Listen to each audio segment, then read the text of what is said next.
Colton Boushie was in a vehicle with several others when he was shot in the head by Gerald Stanley.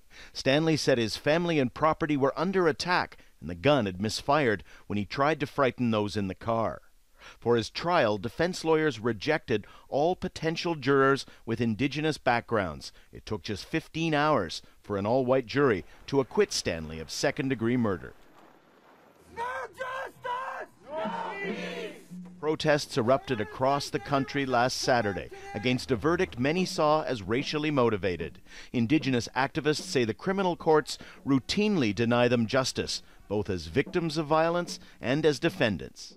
It's like losing their son all over again, to say that his life has no meaning, that this is allowed. And then what does it mean for the rest of us?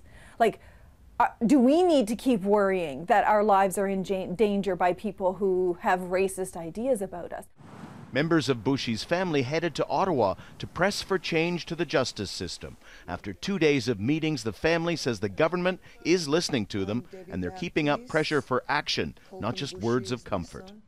As a family, we want to be a part of that process so that these injustices are addressed and that we feel justice for our brother, for our son, for our nephew. The Prime Minister, what concrete steps will he take? Since he was elected just over 2 years ago, Prime Minister Justin Trudeau has been promising Indigenous people redress and reconciliation.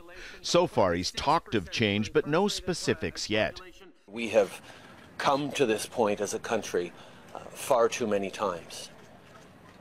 Indigenous people across this country are angry, they're heartbroken, and I know Indigenous and non-Indigenous Canadians alike know that we have to do better. The federal justice minister says she's looking at changes to the jury system as protesters and the Boushie family have been demanding. Still, Indigenous Canadians have heard promises of reform before, promises that haven't been kept. This time, they say, the outcome must be different. Daniel Lack, Al Jazeera, Toronto.